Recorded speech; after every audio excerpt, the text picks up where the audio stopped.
Hey, it's Sterling K. Brown from the Hulu original series Paradise. The next chapter begins as Xavier's search for his wife takes him above ground, and what he finds will change everything. It was never just about the bunker. Tune in and discover the truth lies outside. Paradise, the official podcast, is now streaming, and stream Paradise on Hulu and Hulu on Disney+. Whether it's a movie night or just midday, Skinny Pop is a salty snack that keeps on giving. Made with just 3 simple ingredients for an irresistibly delicious taste and a large serving size that lasts. Deliciously popped, perfectly salted. Skinny Pop, popular for a reason. Shop Skinny Pop now. Every sip of Coca-Cola brings you closer to the excitement of the FIFA World Cup 26.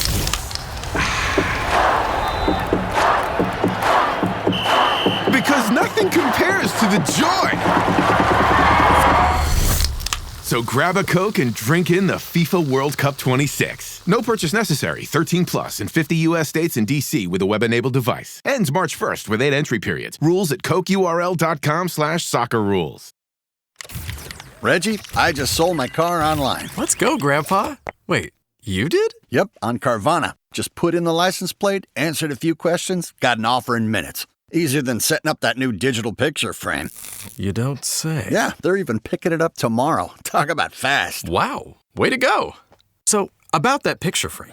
Forget about it. Until Carvana makes one, I'm not interested. Car selling made easy. On Carvana. pickup fees may apply.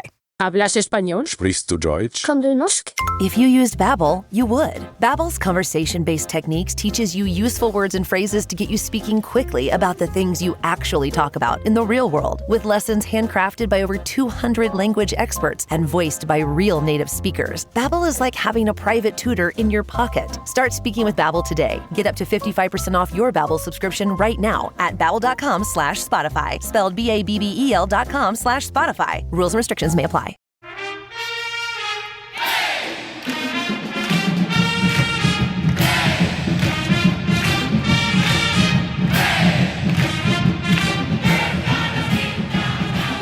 Hey there, Duke fans. Welcome to episode 146 of DBR Bites.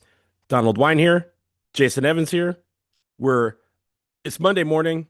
There's been snow here, Jason. As we bring you in, I just want people to understand that Jason is a little under the weather, so we're going to try and get this out pretty quickly. It's early in the morning on Monday, February 23rd. Jason, how are we feeling this morning other than the cold that you picked up somehow in the last 24 hours? Yeah, can you hear that I have a little bit of a head cold? It's been a very, very busy weekend. Basketball, but a bunch of other stuff going on with me here in Atlanta involving movies and film festivals and the such. And I've been busily racing around town to different theaters and attending different events. And it's all, and the temperature has, Donald, on Friday, it was in the 70s here in Atlanta. Last night it was below zero. Not below, I mean below freezing. So below freezing, yeah. The temperature has dove, and as a result, my body said, "Hey, it's time for you to get a cold." It was below zero for our friends abroad who use Celsius instead of Fahrenheit. So welcome to you all listening the show. There's your crossover there with between Fahrenheit and Celsius. Jason, let's talk first about the Notre Dame preview. I just want to let people know we're going to talk about the Notre Dame preview, and then later on in the show, we're obviously going to talk about the first reveal, the first 16 seeds that the NCAA selection committee has released over the weekend for the NCAA tournament. Of course, some things have changed since that was released around 1 p.m. on Saturday. We'll talk about that after the break. But first, Jason, let's get to this game tomorrow night, Tuesday, against Notre Dame. 7 p.m. Eastern time tip-off on ESPN. We will be at the Purcell Pavilion in South Bend. The funny thing, Jason, is as we get into the record and who they played, before I say that, I just want to say that this was not a normal trip for Duke. What they kind of did is normally when they go to a game on the road, they return to Durham, even if it's like 24 hours before they move on. Here, they stayed in D.C. after the Michigan game on Saturday night. They then flew out to Chicago on Sunday. There was a hot dog place that had the guys for lunch. And as they said, they welcomed back White Mike. If you know, I love that. I love great. that. And so they practiced there at the Chicago Bulls facility. And at some point, either today or early tomorrow, they're going to travel to South Bend for that game. And they meet a Notre Dame Fighting Irish squad that has had a struggle of a season, and it's been one big reason. Jason, you'll talk a little bit about it more in the player section, but I would be remiss if we didn't mention it in this because it really impacts what they have done this year. They are 12-15 on the season, 3-11 in the ACC. They're tied for 14th, so they are really struggling to try and get in the top 15, which are the teams that actually end up going to the ACC tournament. They have a couple of top 100 wins. They beat Missouri early in the year by 5. They beat TCU by 2 in OT, and that's a big story we'll talk about in a minute. Stanford, they had a 47-40 win over Stanford, which is an outlier for many teams in the ACC. Rarely do you score 47 points and win a Division I basketball game, particularly one in a Power 4 conference. Wait, did Tony Bennett come back? Is Tony Bennett coaching again? I don't know if he watched that game or if he was just sitting like Sting at the top of the arena. Sting the wrestler, not the singer. Yeah, it was a weird game, that one. They do have a couple of bad losses, one to Pitt and the big one to Purdue Fort Wayne earlier in the year. That was one that sent some alarm bells ringing across college basketball. The reason why we talk about that TCU game, which again, they won by 2 in overtime. It was a big story in that game because Marcus Burton, their best player, hurt his left ankle in that win. He broke it. He's had surgery on it. He's been out ever since, and their record reflects that. With Marcus Burton, they were 7-3. After he's been hurt, since they have had him out of the lineup, they are 5-12 in that time frame. So a clear change in what they've done. They played teams tough. They lost to Ohio State early by 1. They took UVA to double OT, losing 100-97. They lost to Florida State by 3, Cal by 1, and even the Pitt game they lost by 5. So they have some of these games where they probably would have won it back. And with Marcus Burton in the lineup, sure, some of those games could have gone a little bit differently. But they need some wins to ensure they get that, at least in the 15th seed, to play in the ACC tournament. Still, with all of that I just said, somehow the net has them ranked 89th. They're 87th in KenPom. This is a quad 2 game on the road. And so at least in the terms of beefing up the resume, this is still a solid game for Duke. And as I'll talk about later, they have to figure out how to come off the high of beating Michigan and then trying to turn that around in South Bend against a team that has been struggling all year without their best player. So, Jason, why don't we talk about the metrics? Take it wherever you will. Of course, their offense and defense about the same, but there are definitely some things to note in those metrics. Yeah, and just really quick on the schedule, you covered most of it, but this Notre Dame club has shown that they can be competitive with good teams. They were in like a 1 or 2 possession game with Louisville at Louisville for much of the second half. You mentioned, that double overtime game against Virginia. They had a lead on SMU for about 5 minutes in the second half. They've played competitively against good teams. They just can't string it together for a full 40 minutes. And by the way, earlier in the year when they had Marcus Burton, they played competitive games against Kansas and Houston. This isn't a Notre Dame team that doesn't have any talent, but yeah, they're kind of young. And the injuries are so significant. Losing Marcus Burton is a big deal. And then when I talk about the players a little bit later, there's someone else that they've lost in some recent games who's another very, very significant player for them. But as you say, let's get into the metrics. And you mentioned, 87th in KenPom, 92nd in Torvik. I went ahead and weighted the Bart Torvik rankings toward this year, toward January 1st until now, which is basically the ACC season. And the numbers are even worse. They're 113th in Torvik since then. And their defense is especially awful. Since January 1st, they've had the 211th defense in all of college basketball. Not a good number at all. They play slow. One of the things that jump out about their metrics is that they have the 286th slowest offense in the country. Donald Duke plays slow on defense. This is I'm telling you, this is probably going to be a low possession game. My bet is 62, 65 possessions, somewhere in that kind of ballpark, unless something very strange happens. The best thing about their offense, they're pretty good. They're not great, but they're a good 3-point field goal team. They hit about 35.5% from deep, just average on their 2-point field goals. And they're a poor free throw shooting team at only about 68, 69%. But, a team that can hit some threes. And by the way, when I talk about the players, I'll tell you, they're a team that can be very streaky from 3. You don't want that streak to be them being hot, because when they get hot, that can be bad for you, because Notre Dame can get off a lot of three-pointers. They do an okay job of protecting the ball. They don't give up a lot of steals. They do have a lot of like non-steal turnovers, dead ball turnovers, out of bounds, traveling, offensive fouls, those kind of things. They have a lot of those, but they don't give up a lot of steals. So it's hard to get fast breaks against them too much.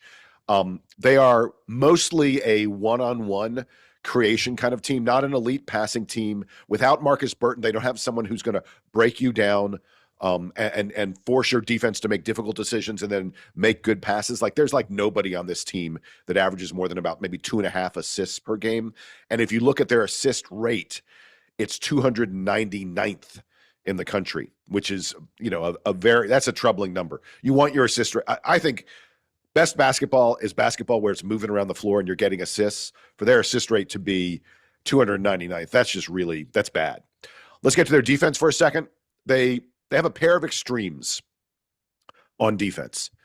They do a terrible job of forcing turnovers. This Notre Dame club is 331st at defensive turnover percentage.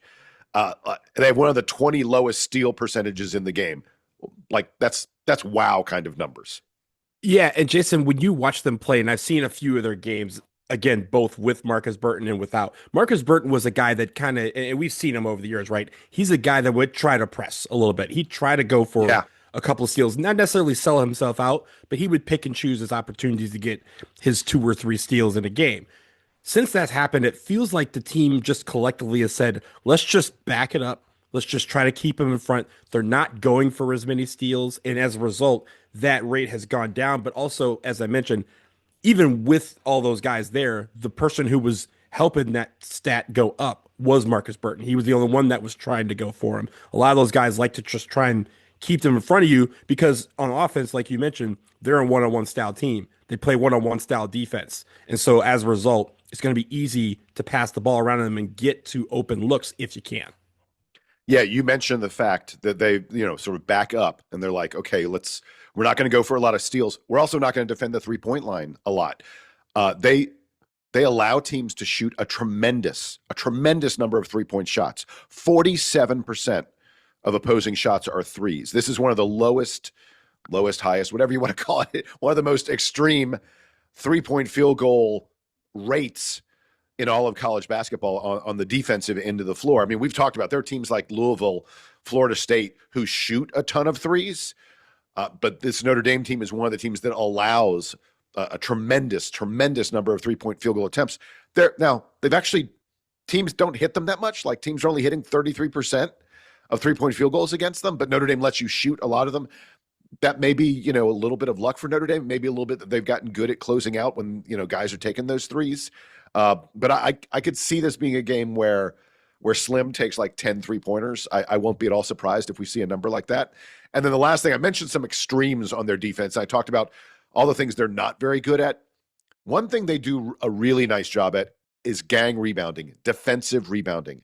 This is a Notre Dame team who's like, yeah, you may get a decent shot against us, but we're not letting you get a second shot. They have one of the top defensive rebounding numbers in all of the nation. It's just really difficult to get offensive rebounds against them. And that's at least something they can hang their hat on from a defensive standpoint. That's a big deal for them. That's going to be a key factor in this ballgame because Duke relies so much on rebounding margin and offensive rebounding. And again, that's just a result of the type of defense they play. When you're not going for steals, when you're basically trying to just keep the guy in front of you, and as you mentioned, allow the 3-point shot. If you're missing the 3-point shot, usually what those guards are going to do is they're going to do 3 things. It's basically a fundamental thing that you learn in high school or middle school. Turn, seal the opponent, and then go for the basketball. Long shots equals long rebounds most of the time. And for those guards, that's why our guards are so good, right? With rebounding. When you see a Nick Kamini, when you see a Caleb Foster get 6, 7, 8 rebounds, it's because they're forcing guys to take bad shots from deep, and then they turn and seal their guy and then go after the ball. So it's basically a product of how they play. But for Duke, I think what's going to mean is going to be on offense, especially if we are shooting long shots, everybody's got to be active, right? You may have one guy that goes deep to protect any outlet passes, but everyone else can go for the basket and try and get that positioning on them because they're going to already be in a good position to get rebounds. For those offensive rebounds, you're going to need to be around the rim and figure out how to get around them without fouling, which is something they've been doing well all year. All right, let's get to the players a little bit very quickly before we take a break. As you mentioned, the key player for them is Marcus Burton. He's been out since their 10th game. And it's unclear. They haven't really given a lot of injury updates on him. It was an ankle injury. He had surgery, but it's been a while. He could come back at any time, but there seems to be a sense that he's probably going to sit out the whole season. I believe with the number of games he's missed, or the number of games he's played, I should say, he could probably preserve a year of eligibility. We know how important that is to kids nowadays because of the NIL payments that they get. Marcus Burton is a big NIL guy in terms of his value. So my suspicion is, even if we haven't gotten word that he's back at practice or stuff, but even if he's starting to feel better, we're getting to the point in the season where, is it really worth it for him to come back? And I think the answer is probably no. Donald, we talked about the fact that there's someone else who's injured for this game. That's their star freshman, Jalen Harrelson. He's missed the past couple games, I believe also with an ankle injury. And again, we haven't gotten it is unclear. My bet would be he is questionable at best for this game against Duke. Now, Jalen Harrelson's played in too many games for, eligibility to, for preserving another season to be an issue for him. He has been, since Marcus Burton went down, he has been their leading scorer in a pretty big way. He's getting close to 16 points per game. They really rely on him to be the offensive creator for them, primarily. He takes shots on like almost a third of their possessions, which is just his usage rate is huge on offense for them. Jalen Harrelson's not going to beat you from the outside. He puts the ball on the floor. He goes in there and tries to get you into foul trouble. He's one of the top 20 guys in the country at foul rate, at being fouled. He's number one in the ACC. He's like the most fouled guy in the ACC. And it's worth noting about Jalen Harrelson, like I said, just a freshman. This guy's one of the top freshmen in Notre Dame history. He's literally a top 20 recruit. He's very similar to Nick Hamenia in terms of where he was coming out of high school. He played, by the way, for La Lumiere, which is in the state of Indiana. That's one of the top programs in all of high school basketball. They produced a ton of pros. Jaren Jackson Jr. went there. Jordan Poole went there. Jaden Ivey. I could go on and on. Whole bunch of NBA guys came out of there. And Jalen Harrelson was sort of like, the next one out of La Lumiere. And he went, stayed local, went to Notre Dame. He's had a very good freshman season. I'm kind of bummed that Duke's probably not going to get a look at him. It's a pity. So how about we talk about the guys who probably will play in this game? Sure. Yeah, why not? But I think, Jason, it's a good point, right? When you have your star player go out early in the season and then someone steps up in his absence and then they get hurt, I'm sure, Micah Shrewsbury is like, what now? Who's next? But yeah, who are the next guys up with those guys potentially, at least in the case of Harrelson, potentially out? Yeah. So probably the third guy, the up next guy is Micah Shrewsbury's son, Braden Shrewsbury. Absolutely elite shooter. He's taken more 3-pointers in the season than Isaiah Evans has. Hits them at better than a 40% rate. Can you imagine if Isaiah was hitting 40% of his threes? Duke would be undefeated. Let's just put it that way.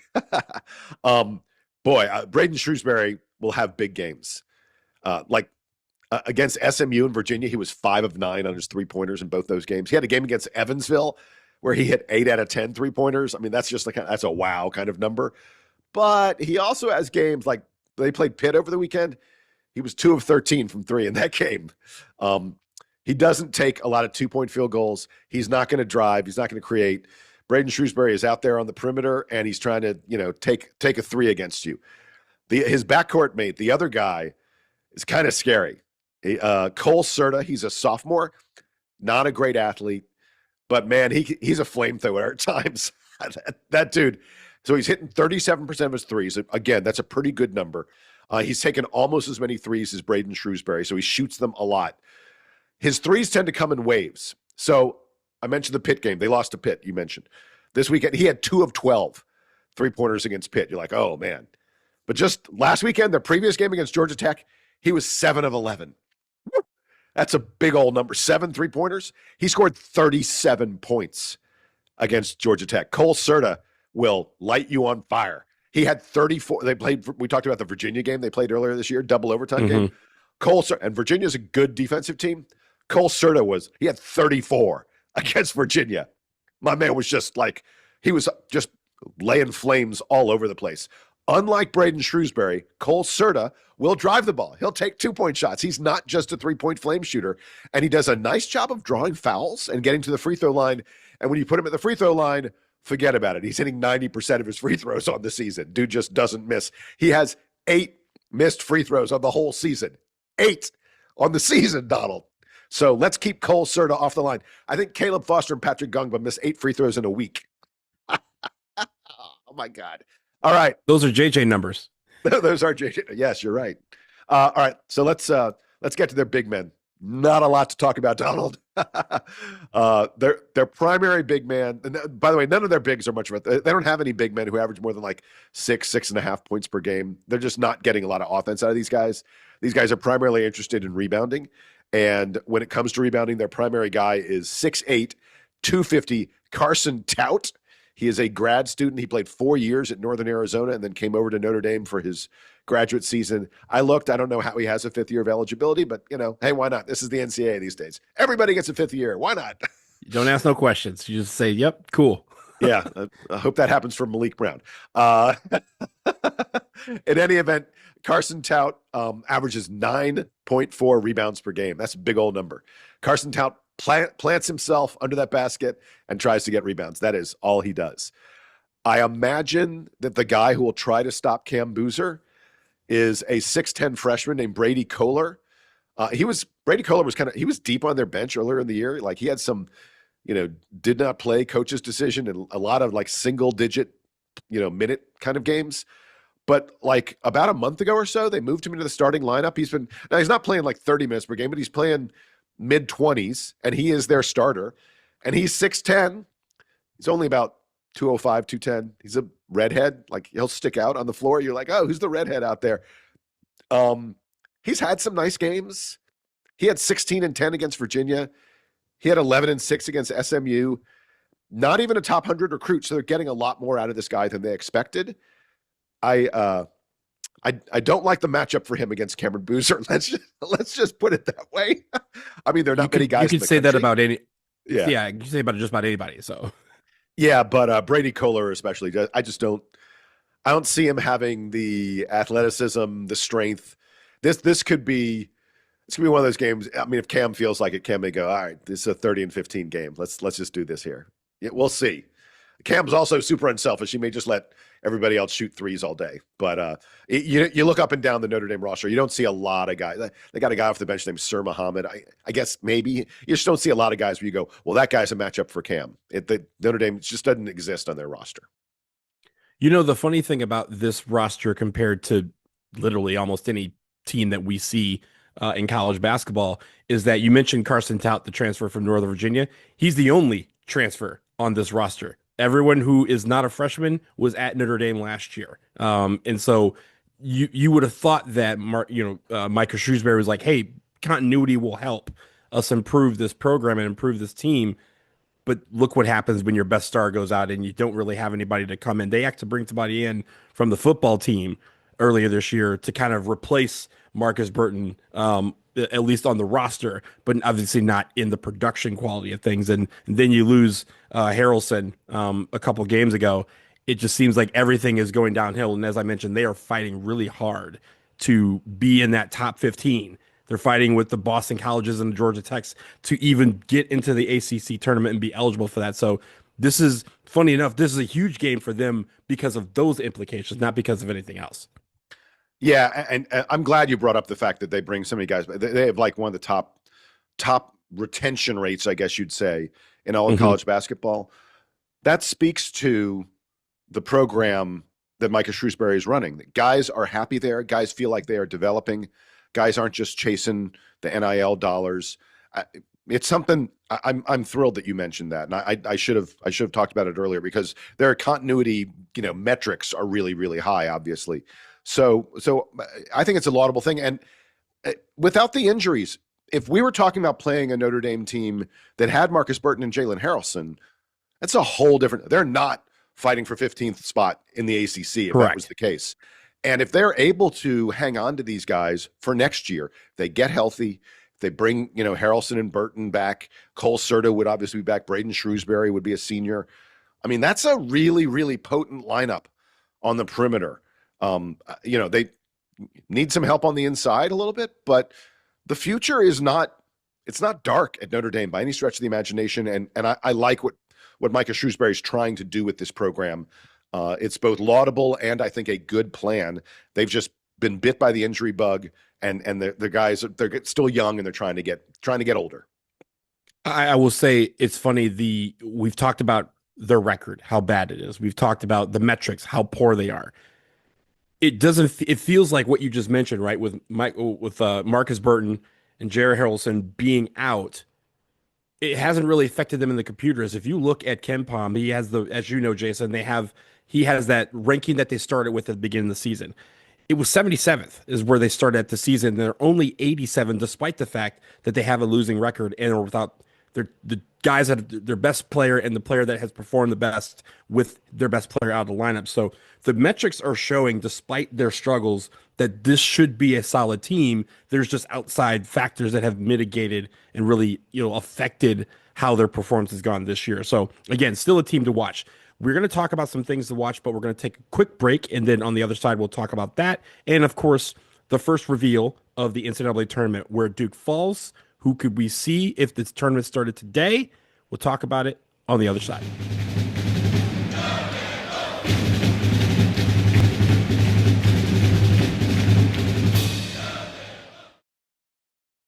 Your favorite local grocery stores like Kroger, Ralph's, Fred Meyer, and more are now delivering on Uber Eats. Get 40% off your order of fresh, quality ingredients. Whether you just got home to an empty fridge or suddenly got a craving to whip up something new, you can get everything you need delivered in as little as 25 minutes. Get 40% off your order with code Kroger2026. Plus, members get $0 delivery fees. Order now on Uber Eats. Orders of $30 or more save up to $25. Ends 4/30/26. See app for details. Experience a membership that backs what you're building with American Express Business Platinum. Get 2 times membership rewards points per dollar on eligible purchases in key business categories, as well as on each eligible purchase of $5,000 or more, on up to $2 million in eligible purchases per calendar year. American Express Business Platinum. There's nothing like it. Terms apply. Learn more at americanexpress.com/business-platinum. Next time your to-do list is too dang long, use Shipt same-day delivery. Shipt connects you to personal shoppers who offer a one-stop shopping and delivery solution for, well, just about anything. Groceries? Picked carefully from your neighborhood grocer. Pet supplies? Dropped to your door from PetSmart. Crafts? Tools? Medicine? All deliverable from Michael's, Lowe's Home Improvement, CVS, and so many other stores. Try Shipt today with a 14-day free trial. Download the Shipt app or visit shipt.com. That's SHIPT.com. Terms apply. Raise the rudders! Raise the sails! Raise the sails! Captain, an unidentified ship is approaching. Over. Roger. Wait, is that an enterprise sales solution? Reach sales professionals, not professional sailors. With LinkedIn ads, you can target the right people by industry, job title, and more. Start converting your B2B audience today. Spend $250 on your first campaign and get a free $250 credit for the next one. Get started today at linkedin.com/campaign. Terms and conditions apply.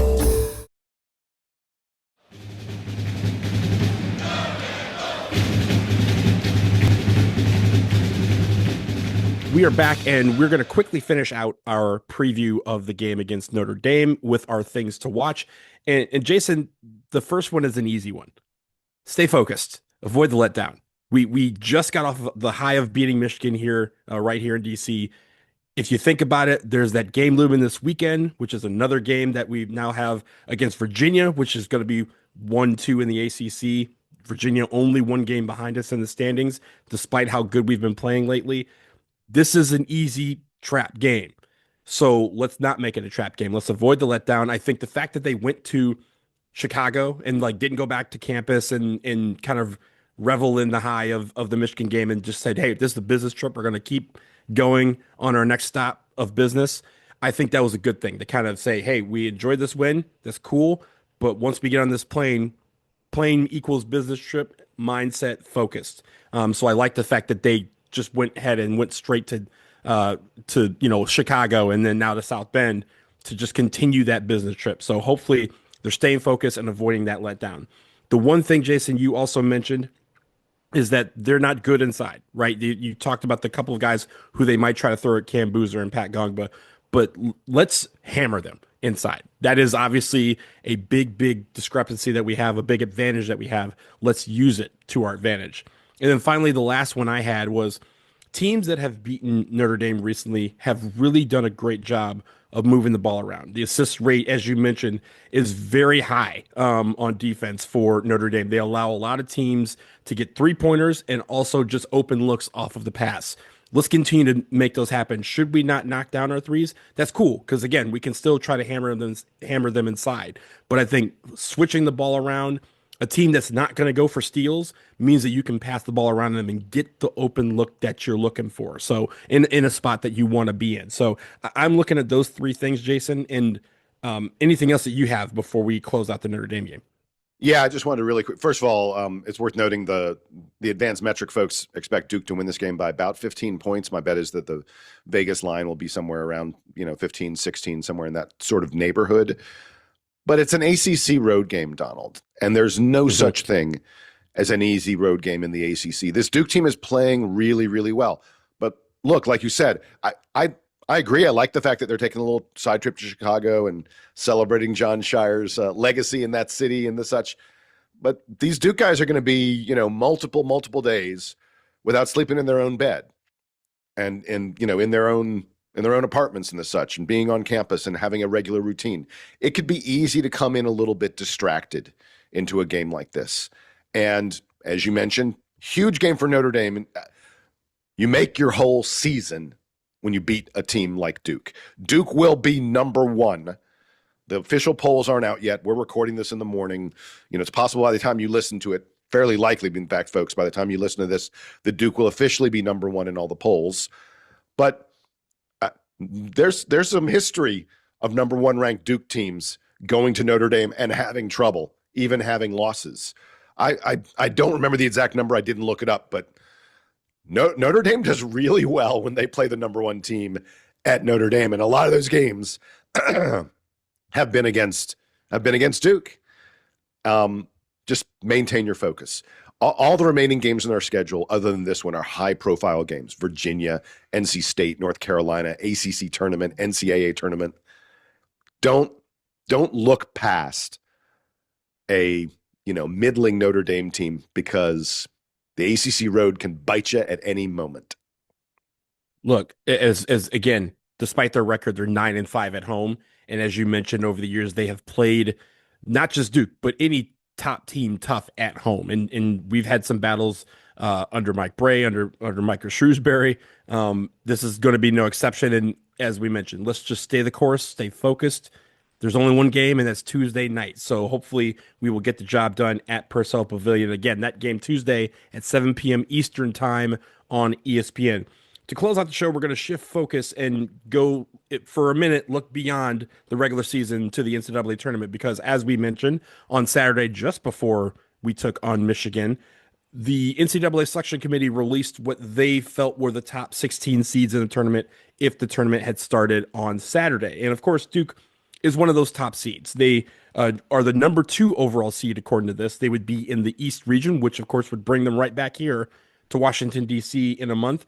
I would just go quickly through the East bracket, Jason. We can talk about the other as we go along, but the East bracket as they have it would see Duke as the 1 seed, again, the number 2 overall seed. The number 7 overall seed, Illinois, would be our number 2 in the East.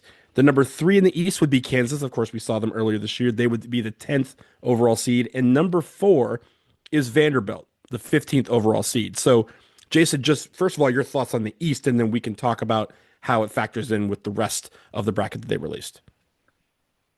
I saw a number of Duke fans, people out there say, yeah, give me this bracket and I'll run with it. I'd be pleased with it. The number 2 seeds are all going to be good teams. Kansas and Vanderbilt as our 3 and 4. There are 2 teams that are up in it, like Vandy earlier in the year. It was looking like amazing. they've struggled, a bit more as the season has worn on, and injuries have impacted them as well. I like this bracket. Virtually every bracket I look at, I say, yeah, I can see pluses and minuses in that. I mean, honestly, of the ones that they revealed, I think the Midwest, with Michigan as the 1, Houston as the 2, Florida as the 3, and Virginia as the 4, I think that's the toughest of all the brackets. Yeah, especially because I think at the moment, if I was seeding teams, I think Florida would be a number 1 seed. I think I would have Florida as my 4th number 1. They've been playing really, really well lately, for the fact that they were on the 3 seed line. Now, they were the number 9 team. They were the last team on the 3, or the top team on the 3 seed line. I think Florida, at this moment today, a couple days after the seed reveal, Florida is clearly a number 2, and I think they're knocking on the door of a number 1. They have played great lately. So if I can avoid Florida, that would make me happy. And then the other thing that's worth noting, Donald, in all of this stuff is it's abundantly clear, like over the weekend we saw, there are 3 teams that are head and shoulders over everybody else. It's Duke, it's Michigan, it's Arizona. Well, Duke is currently in the spot, thanks to the victory over Michigan, where they would seed the teams so that we would get we would essentially not be matched up with either Arizona or Michigan in the Final Four, should we reach there. Look, that is a long way off. But frankly, looking at I think a lot of people, when the brackets come out, everyone's going to pick Michigan, Duke, and Arizona. There may be some other decision in the other bracket, but everyone's going to pick those 3 teams, I think, because, again, those 3 teams appear to be a real step above the rest of the country. So I like being away from those other 2 guys for the national semifinals if they reach there. And then the other thing is, like, you want to get the route that is easiest from a travel standpoint. And being overall number 1, as Duke perhaps is positioned to be, getting the East, getting the right regions, it makes a difference not traveling as much. It really, really does. And so the other thing, by the way, as I look at all this, is like the 4th number 1, the committee gave it to Iowa State. Iowa State promptly went out and got blown out by double digits by BYU. One of the top number 2s was Houston. They lost. Illinois was one of the other top number 2s. They lost. Number 10, Kansas lost. I mean, like, there's a lot of movement outside of the top 3 teams, and I just want to stay in that grouping at the top of those. Right. That matters a lot. I mean, we got tough games coming up, so just win them, baby. And look, right, like you mentioned Iowa State, they had basically selected Iowa State as the last 1 seed over UConn. I know UConn fans were pissed off about that, but then, as you mentioned, Iowa State took that reward and lost. Texas Tech was rated as the 13th highest team in the country, but of course they just lost JT Toppin for the rest of the year due to a torn ACL. So we talked about that, you, me, and Scott, like, how does that affect their seeding? Clearly, as of right now, it didn't affect it, but it changes the dynamic of that team. Illinois, as you mentioned, lost in overtime to UCLA. Kansas lost over the weekend at home to Cincinnati. Houston has a chance to play in Houston in a bracket, but they lost. So now they're falling back to the point where they won't be in the South region. And right now they even have them in the Midwest because UConn was rated higher, and they decided to put UConn inexplicably in the South. So it's interesting how this is working out. But again, there's going to be a lot of movement throughout this. One movement, again, that happened is probably, as of right now, we're the number 1 overall seed because we beat Michigan. It would be a slight, flip of those things. It wouldn't really change anything. But as you mentioned, the dynamic would be if the tournament was today and we ended up in the Final Four, we're facing an Iowa State or a UConn as opposed to a Michigan, Arizona, which would be on the other side of the bracket, and let them fight it out for the chance to get to the title. So it's about creating those paths that are, in theory, as easy as possible, but there's no easy game in this tournament. All these teams are good, and it at least gives you, and I like how they do this because it at least gives you a look into the mindset of what the selection committee is looking at as they're considering some of these top matchups. Yeah, and by the way, the other thing worth noting is that the ACC gets Duke and Virginia, but neither Louisville nor North Carolina found their way into this top 16 seed reveal. You don't know how much the committee is going to factor in Carolina's struggles with Caleb Wilson out. And are they? I mean, they are clearly a different team. Caleb Wilson and Henry Visar. Carolina is clearly a different team with those guys. And I'm a little surprised. I feel like Louisville maybe had a shot to get into that top 16 reveal. They've been a better team since they got Michael Brown back. So injuries, all kinds of other crazy stuff going on. But I wish the ACC had more than 2 teams in here. A lot of Big 12, a lot of Big 10 in here. I wish the ACC had a little more at the top. It'll be what it'll be. And like we said, there's still 4 games left, at least for most teams in the ACC, before you have the ACC tournament, and then that can obviously change seeding around last minute with when we look at everything else as well. The long and the short of it is the ACC is tough from top to bottom. There's going to be a lot of teams from the ACC that get into the NCAA tournament, but it's a matter of the seeding possible, right? And I think all these teams are fighting to try and get as good a seed as possible, as good, air quotes, as good a path as possible. And there's a lot of basketball left to be played that can determine all of that. So with that, we're going to get back to our basketball game on Tuesday night against Notre Dame. We're going to leave it here on this episode of DBR Bites. We will, of course, be back at some point after the Notre Dame game to recap that and then get prepared for the rest of the week of college basketball, which will include another Saturday, Monday double featuring 2 very, very difficult teams, but after the Notre Dame game. Get your headlines in, dbrpodcast@gmail.com. Until then, he's Jason, I'm Donald. This is the Duke Band playing us out and taking us to South Bend.